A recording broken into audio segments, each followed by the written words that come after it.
Hello, നമുക്കിന്ന് കുറച്ച് കക്ക കിട്ടി കേട്ടോ. ഇതിന് ഞങ്ങളിവിടേക്ക് എരുന്ത് എന്നാണ് പറയുക. അപ്പോൾ ഓരോ നാട്ടിലൊക്കെ ഓരോ ഭാഷയല്ലേ പറയാറ്. അപ്പം വയനാട്ടിൽ ഇതൊന്നും കിട്ടില്ല. അപ്പോൾ ഇവിടെ ഞങ്ങളുടെ റോഡിന് മുന്നിലൂടെ ഇത് കൊണ്ടുപോകുന്നത് കൊണ്ട് കിട്ടി. അപ്പം നമുക്കിതുകൊണ്ട് ഒന്ന് ഫ്രൈ ചെയ്യാം. അപ്പം ഞാനിതൊന്ന് പുഴുങ്ങിയെടുത്തിട്ട് വരട്ടെ. ഓക്കേ. അപ്പം ഞാനിതാ ഇതൊക്കെ പുഴുങ്ങിയെടുത്തിട്ടുണ്ട്. അപ്പം ഇനി നമുക്കിത് ഈ തോടിൽ നിന്ന് മാറ്റിയെടുക്കണം. അപ്പോൾ ഇത് വലിയൊരു പണി കേട്ടോ, റിസ്ക് എടുത്ത പണി തന്നെയാണ്. ഇത് തോടിൽ നിന്ന് മാറ്റിയെടുത്താൽ ആകെ കുറച്ചേ കാണുള്ളൂ. അപ്പം ഞങ്ങളിത് തോടിൽ നിന്നൊക്കെ മാറ്റിയെടുത്ത് ക്ലീൻ ചെയ്തിട്ട് വരാം. അപ്പോൾ ഇതൊക്കെ ക്ലീൻ ചെയ്തെടുത്തിട്ടുണ്ട്. അത്യാവശ്യം വലിയ കക്ക തന്നെയാണ്. അപ്പം ഇത്രയേ ഉള്ളൂ. ഒരുപാടുണ്ടെന്ന് തോന്നും, പക്ഷെ കുറച്ചേ ഉള്ളൂ. അപ്പോൾ നമുക്കിത് ഫ്രൈ ചെയ്യാനാണ് ഇന്ന്. അപ്പം ഇതിലേക്ക് ആവശ്യത്തിന് വേണ്ട മഞ്ഞൾപ്പൊടി ചേർത്ത് കൊടുക്കാം. ഇന്ന് ഞാൻ കുരുമുളക് ഇട്ടാൽ ഫ്രൈ ചെയ്യുന്നത്, മുളക് പൊടി ചേർക്കുന്നില്ല. അപ്പം മഞ്ഞൾപ്പൊടി ചേർത്തതിന് ശേഷം നമുക്കിതിലേക്ക് കുരുമുളക് പൊടി ചേർത്ത് കൊടുക്കാം. കുരുമുളക് പൊടി ചേർത്തതിന് ശേഷം കുറച്ച് ഉപ്പ് കൂടെ ചേർത്ത് നന്നായിട്ടൊന്ന് മിക്സ് ചെയ്ത് വെക്കുക.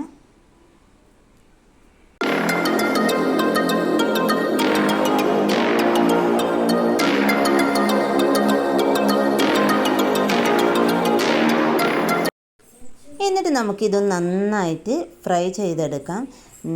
നന്നായിട്ട് ഡീപ്പ് ഫ്രൈ വേണ്ട, ഒരു ഇടത്തരം ഫ്രൈ ആക്കി എടുക്കാം.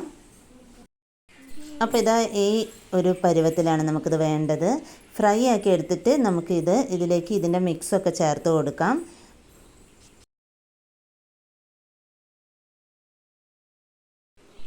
ഇനി ആ കക്കയിറച്ചി അതിൽ നിന്ന് മാറ്റിയതിന് ശേഷം നമുക്ക് ആ എണ്ണയിൽ തന്നെ കുറച്ച് കടുക് പൊട്ടിക്കാം. കടുക് പൊട്ടിച്ചതിന് ശേഷം നമുക്ക് അതിലേക്ക് ഇഞ്ചി വെളുത്തുള്ളി ചതച്ചത് ചേർത്ത് കൊടുക്കാം.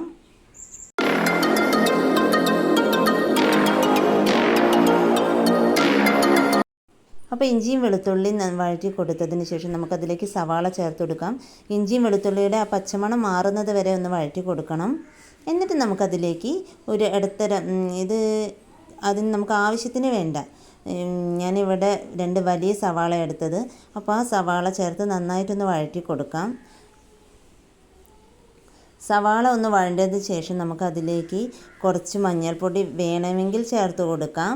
കാരണം നമ്മൾ കക്കയിൽ മഞ്ഞൾപ്പൊടി ചേർത്ത് കൊടുത്തിട്ടുണ്ട്.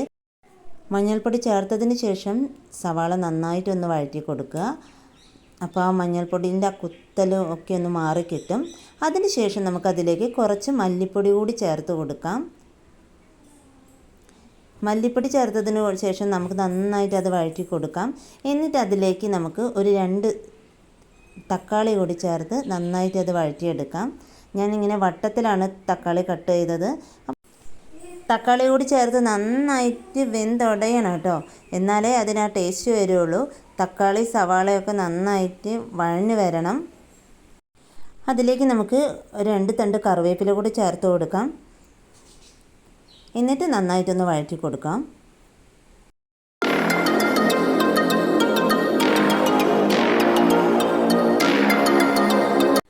ഇനി അതിലേക്ക് നമുക്ക് കുറച്ച് വെള്ളം കൂടി ചേർത്ത് കൊടുക്കാം കേട്ടോ. കുറച്ച് വെള്ളം കൂടി ചേർത്ത് വെച്ചിട്ട് നമുക്കിത് അടച്ച് വെച്ച് വേവിക്കാം. ആ വെള്ളവും തക്കാളിയും സവാളയൊക്കെ കൂടെ ഒന്ന് മിക്സായിട്ട് നല്ല വെന്ത് വരണം. എന്നിട്ട് നമുക്കത് ഇളക്കി യോജിപ്പിച്ചെടുക്കാം.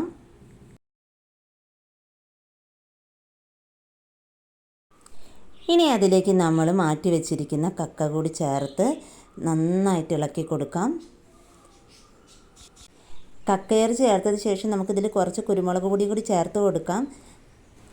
ഇനി ഇതിലേക്ക് നമ്മൾ കുറച്ച് ചിരവിയ തേങ്ങ കൂടി ഇട്ട് കൊടുക്കാം. ചിരവിയ തേങ്ങ കൂടി ഇട്ട് കൊടുത്ത് ഒന്ന് നന്നായി ഇളക്കിയതിന് ശേഷം കുറച്ച് നേരം കൂടി അടച്ചു വെച്ച് നമുക്കിത് വേവിക്കാം. അപ്പം നമ്മുടെ കക്ക റോസ്റ്റ് ഇവിടെ റെഡി ആയിട്ടുണ്ട്. അപ്പം എല്ലാവരും ഇതൊന്ന് ട്രൈ ചെയ്ത് നോക്കുക, നല്ല ടേസ്റ്റാണ്. അപ്പോൾ എല്ലാവർക്കും എൻ്റെ വീഡിയോ ഇഷ്ടപ്പെട്ടെങ്കിൽ ലൈക്ക് ചെയ്യണം, കമൻറ്റ് ചെയ്യണം, സബ്സ്ക്രൈബ് ചെയ്യണം.